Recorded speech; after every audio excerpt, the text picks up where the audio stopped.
Good morning, students. Today we are going to continue with our chapter number 13, which is motion and time. We will start with measuring of speed. Before discussing about measuring of speed, let us discuss about the unit of speed. The unit of speed is meter per second. We do not use plural for it.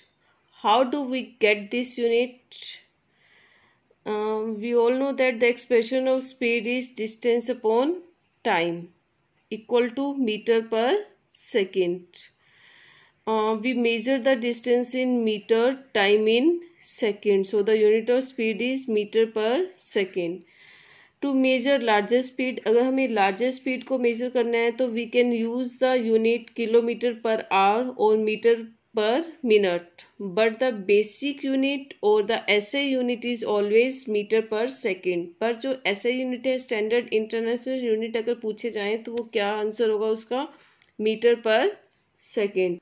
So that how we calculate the unit of speed which is metre per second. Now how do we measure speed in our vehicles?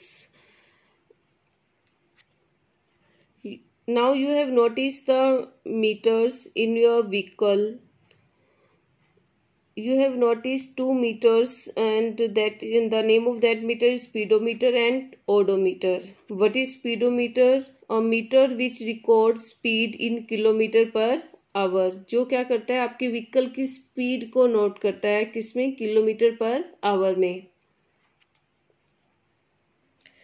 If you have noticed a meter in your vehicle like this is what? This is a speedometer. It is having a digital reading like 0, 20, 40, 60, 80, 100, 120, 140 in kilometers per hour. With the needle like this, and as your cars moves or your vehicle moves, this needles also moves. जैसे जैसे आपका vehicle move करता है, ये needle भी move करती है with the digital reading. So wherever this needle stop, जहाँ भी ये नीडल रुकती है, it tells you the speed of car or any vehicle.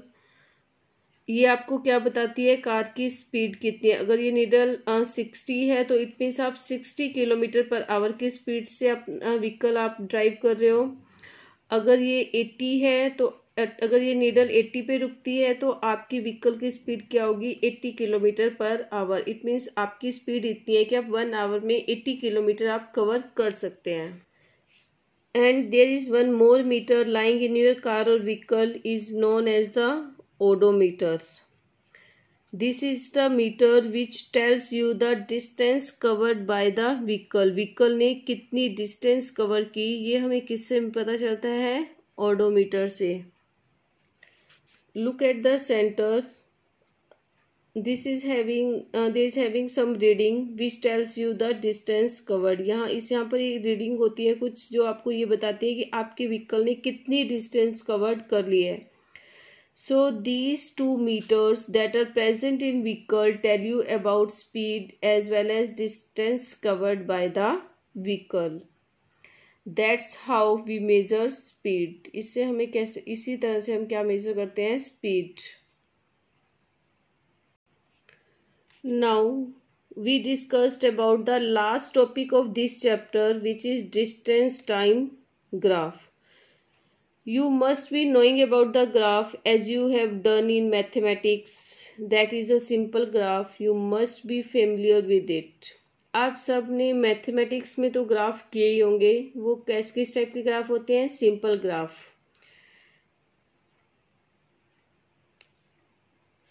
And look at this graph. What kind of graph this is? This is a bar graph. There are bars like जैसे chocolate में bars होती हैं. So this type of graph is known as the bar graph. But to draw distance time graph, अगर हमने distance time graph को draw करना है तो what kind of graph we make? We use line graph. हम ये bar graph use नहीं करेंगे. हम कौन सा graph use? line graph. You have seen this is also a graph. This is the type of pie chart, but for measuring the distance type we use the only line graph. हम सिर्फ line graph ही use करेंगे.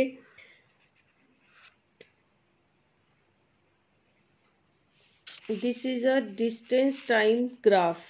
And what is the importance of distance time graph?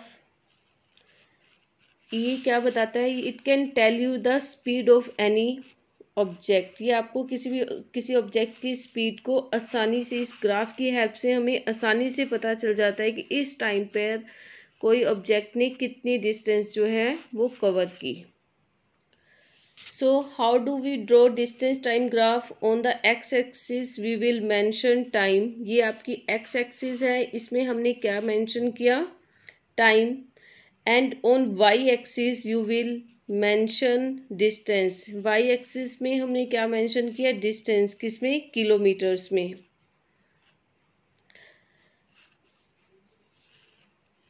Look at the graph. There are some reading like 0, 1, 2, 3, 4, 5 and so on. Similarly on the y-axis in kilometers 0, 1, 2, 3, 4, 5. As your vehicle move, जैसे ही आपका vehicle move करता है, for the first minute में जैसे हमारा 1 minute हुआ, 1 minute के लिए जैसे यहाँ पर हमारा 1 मिनट होता है, तो ये कितनी डिस्टेंस कवर करता है? ये हमारी डिस्टेंस कवर करता है 1 kilometre. And for the second minute it has moves to the 2 kilometres. And for 3 minute it complete the 3 kilometres.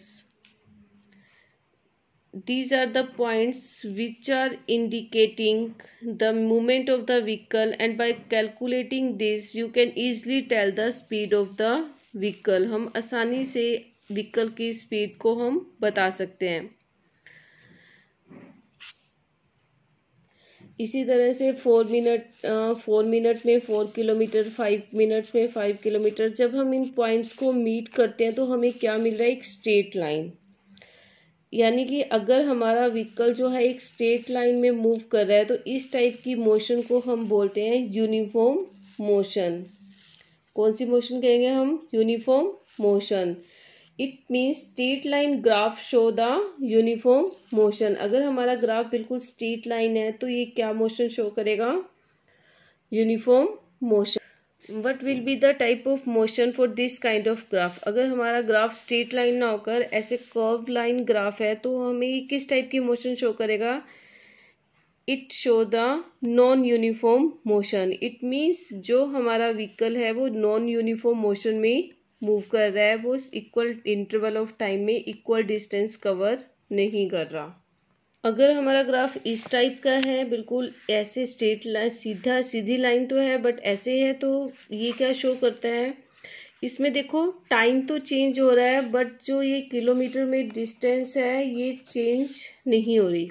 It means time तो बढ़ रहा है बट व्हीकल की जो डिस्टेंस कवर्ड है वो एज इट इज है, वो चेंज नहीं है. अगर वो 1 किलोमीटर पर ही है तो वो नेक्स्ट में भी 1 किलोमीटर पे ही है, सेकेंड मिनट में भी, थर्ड मिनट में भी, फोर्थ मिनट में भी, फिफ्थ मिनट में भी वो कहाँ है? 1 किलोमीटर वहीं पर ही खड़ा है. तो इस टाइप की मोशन को हम क्या कहेंगे? टाइम तो बढ़ रहा है बट डिस्टेंस नहीं बढ़ रही, तो it means the object is at rest. Object जो है वो मूव नहीं कर रहा, वो स्टैटिक पोजीशन पे है, वो रेस्ट पोजीशन पे है. So there are the different representation of graph by which we can estimate और we can express speed of any object, और we also estimate what kind of motion, और किस तरह की मोशन हम ये भी बता सकते हैं. अगर हमारा ग्राफ बिल्कुल स्ट्रेट लाइन है तो हमारी मोशन कैसी होगी? यूनिफॉर्म.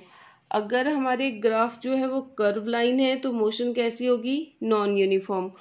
और अगर हमारा ग्राफ इस तरह से है, कुछ टाइम तो कंटिन्यूसली चेंज हो रहा है बट डिस्टेंस चेंज नहीं हो रही है, तो हमारी मोशन कैसी होगी? हमारा ऑब्जेक्ट कहाँ होगा? रेस्ट फॉर्म में. So today's homework is revise these topics 2 times. Thank you.